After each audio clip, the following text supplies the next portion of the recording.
Good morning, dear students.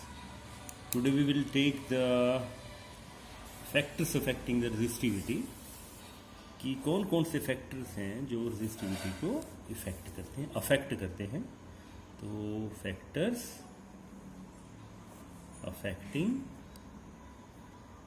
Resistivity किसे denote करते हैं बेटे? रेजिस्टिविटी को रो से। ओके बेटे, तो इसमें क्या करना बेटे आपने? सबसे पहले डायग्राम। तो डायग्राम एक क्या होगा? एक कंडक्टर होगा, इसकी लेंथ क्या होगी? L होगी, और इसका एरिया ऑफ क्रॉस सेक्शन क्या होगा? A होगा। ठीक है बेटे, and it is connected with the battery. ठीक है बच्चे, ये बैटरी होती है, ऐसे करके इसको बैटरी ये की है, ये बैटरी। ठीक है बेटे, तो अब बेटे इसको जो अभी तक हमने सारे मैथमेटिकल रिलेशन पढ़े वो अपने इसमें वो देखने हैं। तो सबसे पहले जो हमारा रिलेशन है करंट और ड्रिफ्ट वेलोसिटी के बीच में रिलेशन, वो क्या था? NEAVD। ठीक है बेटे, ये याद रखना आपने। फिर N क्या होता है? Number of electrons per unit volume. E क्या है? Charge on electron. A क्या है? Area of cross section. And what is VD? VD is the drift velocity. ठीक है बच्चों, अब आपको पता है बेटे एक और रिलेशन हमने पढ़ा था स्टार्टिंग में, VD और टाउ के बीच में रिलेशन। वो क्या था बेटे? Small e capital E tau upon m। ठीक है बच्चों, अब आपने क्या करना? ये जो रिलेशन है कहाँ पुट कर देना? 1 में। पुट इन 1, तो क्या बन जाएगा? ये NEA, और VD की जगह क्या आएगा? EA। ठीक है बेटे, और VD की जगह क्या लिखेंगे हम? हाँ, E, और यहाँ पर A नहीं आएगा, E टाउ अपॉन m। ठीक है बच्चों, तो ये क्या आ जाएगा? NE square A tau upon m, और साथ में क्या आ जाएगा? E। ठीक है बेटे, तो ये हमारे पास रिलेशन आ चुका है। अब आपको पता है कि हमने बेसिकली इसमें एक और तरह से इसको क्वेश्चन को दो तरह से पूछा जाता है क्वेश्चन। पहला तो ये होता है कि फैक्टर्स अफेक्टिंग द रेजिस्टिविटी, कि कौन कौन से फैक्टर जो वो रेजिस्टिविटी को अफेक्ट करते हैं। और दूसरी तरह से पूछा जाता है कई बार कि प्रूव ओहम्स लॉ। तो ओहम्स लॉ आपने the concept of drift velocity कैसे निकालना, वो भी यही क्वेश्चन, सेम क्वेश्चन है बेटी। ठीक है, तो अब आपको पता है कि हमने ओहम्स लॉ निकालना इससे बेटे, तो हमें ओहम्स लॉ के लिए यहाँ पर आई तो आ गया, यहाँ पर V चाहिए। तो V कहाँ से आ सकता है बेटे? यहाँ पे और देखिए, यहाँ पे इलेक्ट्रिक फील्ड है, और आपको पता है कि इलेक्ट्रिक फील्ड और उसके बीच में क्या रिलेशन होता है? V upon L। ये कहाँ से आया बेटे? पढ़ा था एक कंसेप्ट हमने, पोटेंशियल ग्रेडियंट पढ़ा था ना बेटे, और इससे क्या वैल्यू आई थी? E is equal to minus DV upon DL। तो उस कंसेप्ट से आया बेटे ये। ठीक है, E is equal to V upon L। तो यहाँ पे E की जगह क्या पुट कर देंगे? V upon L। NE square A tau, और यहाँ पर क्या आ गया? M, और यहाँ पर क्या आ गया? E की जगह क्या लिखेंगे? V upon L। ठीक है बेटे, ये हमारा एक आ गया। ठीक है, अब हमें ओहम्स लॉ निकालना, तो V को एक साइड रखेंगे और जो भी है उसको दूसरी साइड ले जाएंगे बेटे। ठीक है, तो क्या आ जाएगा यहाँ पर? V is equal to V आया रहेगा, और सारा कुछ वहाँ चलेगा M L, और यहाँ पर NE स्क्वायर क्या लिखेंगे? टाउ, और साथ में A। ठीक है बेटे, तो यहाँ से बेटे आप देखें अगर, तो आपको ये चीज़ क्या लग रही है बेटे? V और L अपॉन A क्या होता है बेटे? और साथ में I भी होगा। ठीक है, यहाँ पे बेटे, यहाँ पे आपने बड़ा ध्यान देना है। ये जो हमारी इक्वेशन बन गई है, यहाँ आप एक चीज़ देखें तो वी कैन राइट, यहाँ पे लिख सकते हैं V is equal to, but V is equal to IR। ठीक है, IR मीन्स ये जो इसमें जो हमने पिछली इक्वेशन जो की थी, MNE square tau LA into I। तो इट मीन्स ये सारी की सारी चीज क्या है बेटे? ये क्या है? This is R। So V is equal to I। ये क्या हो गया? This is the Ohm's law. यही होता है ना बेटे ओहम्स लॉ। अब R मीन्स बेटे ये सारा जो I के साथ बचा है वो क्या है? This is the R। R means resistance. तो R की जो वैल्यू आएगी वो क्या होगी? M N E square tau L upon A. तो बच्चों आपको पता है कि resistance is directly proportional to L upon A, पढ़ा हुआ आपने। This implies that R is equal to rho L upon A. It means L upon A के साथ जो टर्म लगी हुई बेटे क्या चीज है, दिस इज रो। रो क्या है, M N E square upon tau. अगर बेटे आपको आएगी find out the factor affecting the resistivity, तो आपने यहाँ तक करना है। और अगर आपसे पूछा जाए कि प्रूव द ओम्स लॉ, तब आपने यहाँ तक करना है। ठीक है बेटे, तो यहाँ से क्लियर हो रहा है कि रेजिस्टिविटी को कौन कौन से फैक्टर्स जो अफेक्ट करते हैं। Number 1 mass of the electron, जितना ज़्यादा मास ऑफ इलेक्ट्रॉन होगा उतने ज़्यादा क्या होगा, उसकी रेजिस्टिविटी होगी। और number of electron per unit volume, जितने ज़्यादा होंगे तो रेजिस्टिविटी कम होगी। जितना ज़्यादा चार्ज होगा उतनी कम क्या होगी बेटे, रेजिस्टिविटी होगी। और रिलैक्सेशन टाइम जितना ज़्यादा होगा उतनी कम क्या होगी, रेजिस्टिविटी होगी। तो this is very important relation बेटे। तो ये था factors affecting the resistivity of a conductor. ठीक है बच्चों, अब इसके साथ ही बेटे एक जैसे हमने वहाँ पे ये था कॉम्बिनेशन ऑफ रेजिस्टेंसेस, सॉरी अभी हमने क्या किया था, कॉम्बिनेशन ऑफ कैपेसिटेंसेस किया था। तो अब हम पढ़ेंगे इसमें कॉम्बिनेशन ऑफ रेजिस्टेंसेस। बड़ा इजी चैप्टर है, वैसे उसी तरह है ये भी, कॉम्बिनेशन ऑफ रेजिस्टेंस। ये ग्रुपिंग ऑफ रेजिस्टेंस भी बोलते हैं इसको। तो ये भी दो तरह के होंगे बेटे। नंबर 1 रेजिस्टेंस इन सीरीज, कि जब आपने रेजिस्टेंस लगाए हैं सीरीज में तब क्या वैल्यू आएगी, जब पैरेलल में लगाए हैं तब क्या वैल्यू आएगी। उसी तरह करेंगे बेटे। यहाँ पर ये सपोज R1 है, ये R2 है और ये R2 है, सेम जैसे कि हमने किया था इन केस ऑफ कैपेसिटर्स। ठीक है बेटे, ये R1 है, ये R2 है और ये R3 है। अब एक ही डिफरेंस है दोनों में कि कैपेसिटर के केस में हम चार्ज लेते थे और इसके केस में क्या लेंगे बेटे, हम करंट लेंगे। We will take current I. अब वही बात बेटे आपने पहले पढ़ा हुआ है कि मैंने आपको समझाया था कि जब रेजिस्टेंसेस सीरीज में है तो करंट जो यहाँ पर आई यहाँ पर होगा, आई यहाँ होगा, आई यहाँ होगा। मीन सीरीज में करंट सेम रहता है और पोटेंशियल अलग अलग रहता है। सपोज टोटल पोटेंशियल कितना बेटे, दिस इज कितना है, V। और यहाँ पे अलग अलग पोटेंशियल होगा क्योंकि R1 का इससे डिस्टेंस अलग है, R2 का इससे डिस्टेंस अलग है, R3 का इससे डिस्टेंस अलग है। तो सभी का पोटेंशियल अलग अलग होगा, V1, V2 और V3। ठीक है बच्चों, तो यहाँ से क्लियर है कि नेट पोटेंशियल क्या होगा बेटे, V1 plus V2 plus V3। ठीक है बच्चों, ये बन गया, दिस इज इक्वेशन 1।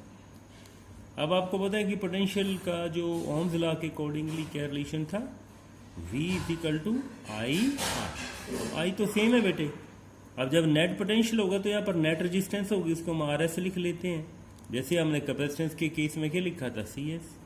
और V1 की जगह क्या लिखेंगे, आई R1। V2 की जगह क्या लिखेंगे, आई R2। और V3 की जगह क्या लिखेंगे, आई R3।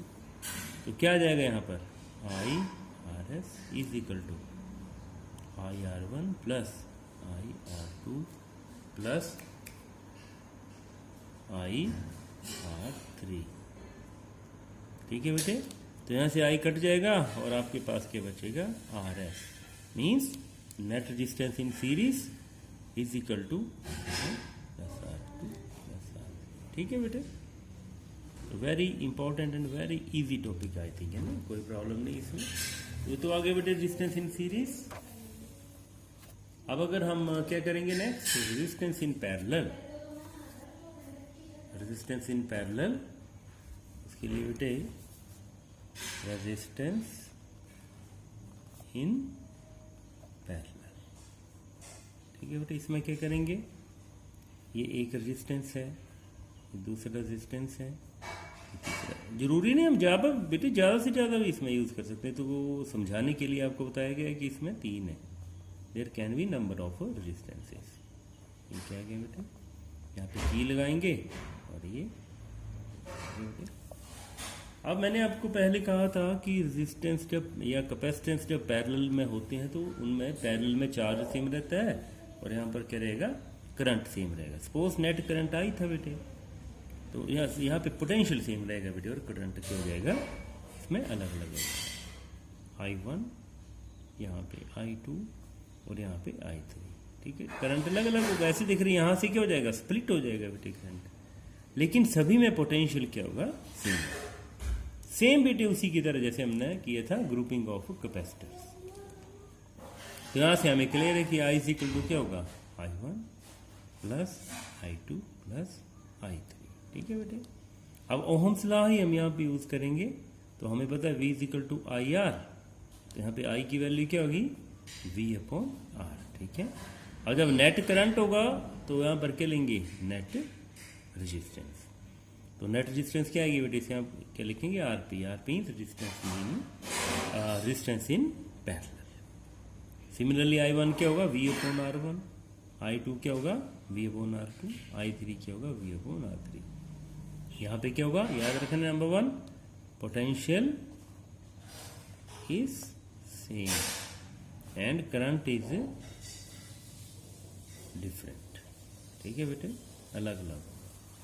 तो यहाँ पे क्या होगा, V upon RP plus is equal to V upon R1 plus V upon R2 plus V upon R3। तो V कट जाएगा, we are left with 1 upon RP is equal to 1 plus upon R2 plus 1 upon R3। तो ये आ गया बेटे। अब बेटे आप देखेंगे तो कैपेसिटेंस में ऑपोजिट था, कैपेसिटेंस में जो Cp था वो क्या था, C1 plus C2 plus C3, लेकिन यहाँ पर Rp क्या रहा है, 1 upon R1 plus 1 upon R2, opposite है दोनों केसेस में, ये आपने ध्यान रखना है बेटे। So this is the resistance is series and parallel. अब इसके साथ बेटे हम थोड़ा सा इसका एक आध न्यूमेरिकल करते हैं, एक दो न्यूमेरिकल, क्योंकि इसके न्यूमेरिकल बड़े इंपॉर्टेंट और बिल्कुल वैसे ही होंगे, ठीक है बेटे। अब सपोज करिए यहाँ पर आपके पास, मैं इसका कम्बिनेशन कर देता हूँ, जैसे माना आपके पास ये है और एक यहाँ पर ये है, ठीक है, और साथ में ये है, ठीक है, ये B पॉइंट है, A पॉइंट, और यहाँ पर एक और है, यहाँ पर एक, ठीक है बेटे। ये आपके पास R1 R2 R3 R4 R5 R6, ठीक है बेटे। इससे आपका सीरीज का भी कंसेप्ट क्लियर हो जाएगा और पैरेलल का। हाँ, 7 रेजिस्टेंसेज लगे हैं। सपोज करिए कि सारे क्या हैं, R1 is equal to R2 equal to R3 is equal to R4 is equal to R5 is equal to R6 is equal to R7, सारे बराबर हैं। और हैं कितने, ये माना 3 ओम के हैं सारे, यार ऑल ऑफ 3। अब इसको कैसे करेंगे बेटे, अब आपको पता, सबसे पहले एक सोल्व करना पड़ेगा, उसके बाद ये सोल्व करना पड़ेगा, उसके बाद ये सोल्व करना पड़ेगा, फिर जाकर ये। तो पहले R12 निकालेंगे बेटे, सीरीज में दोनों, तो सीरीज में तो आपको पता ही है सीधा ही R12 क्या आएगा। अब आपको पता कि सारे 3 ओम के हैं, तो R12 सीधा क्या आएगा, R1 प्लस R2, और कितना आ जाएगा, ये 3 प्लस 3 इज इक्वल टू 6 ओम, ठीक है बेटे। सीरीज में क्या होता है, डायरेक्टली होता है, ये एल्जेब्रिक सम होता है। R12 भी आ गया बेटे। अब R34 निकालेंगे, ये देखो R34, ठीक है बेटे। तो R34 में क्या होगा, R34, ये भी सेम बेटे, कितना आएगा, 6 ओम। उसके बाद R56, ये भी कितना आएगा बेटे, 6 ओम। तो सारे 6 ओम हो गए बेटे। अब बात यह है कि सारे ये तीनों जो हमारा जो एक इक्विवेलेंट सर्किट बन गया, अब हमारा क्या बना, ये और ये, ठीक है बेटे। ये कितने हैं, 3 ओम है, और ये जो R12 था, ये R34 और ये R56, ये भी 3 ओम है, ये भी 6 ओम है, 6 ओम है, और ये 6 ओम। कैलकुलेट किया भी हमने। तो बेटे अब इनका करेंगे पैरेलल में, पहले इन तीनों का 1 अपॉन RP, ठीक है। तो RP क्या आएगा इसका, 1 अपॉन 6 प्लस 1 अपॉन 6, कितना आ जाएगा बेटे, 3 अपॉन 6 तो 1/RP कितना आ गया बेटे 2 ओम, कितना आया 2 ओम आ गया, ठीक है। अब इसका एक और इक्विवेलेंट सर्किट बनाओ, क्या आएगा इसका, ये आ गया और एक ये आ गया। इक्विवेलेंट मीन्स इसमें आरपी है सारा, ये जो हमारे पास कितनी वैल्यू आई है 2 ओम, और ये कितना है 3 ए बी। नेट रजिस्टेंस अब आर क्या होगी बेटे 2 + 3, क्योंकि अब ये सीरीज में है ना दोनों बेटे, तो कितना आएगा, ठीक है। तो I think it is clear to you. तो ऐसे बेटे इसके न्यूमेरिकल्स करेंगे, ठीक है बेटे। अब नेक्स्ट बेटे हम सेल की बात करेंगे। तो आपसे कई बार पूछा जाता है कि सेल होता क्या है, ठीक है। इसको इलेक्ट्रोकेमिकल सेल भी बोलते हैं या ड्राई सेल बोलते हैं। तो सेल होता क्या है, जो केमिकल एनर्जी को किसमें कन्वर्ट करता है बेटे, इलेक्ट्रिकल एनर्जी। तो ये क्या होता है बेटे, सेल होता है। अब बेटे इसमें आपको पता है कि जब भी सेल, आपने केमिस्ट्री में पढ़ा हुआ कि क्या होता है सेल, जब उसमें क्या करते हैं बेटे, व्हेन भी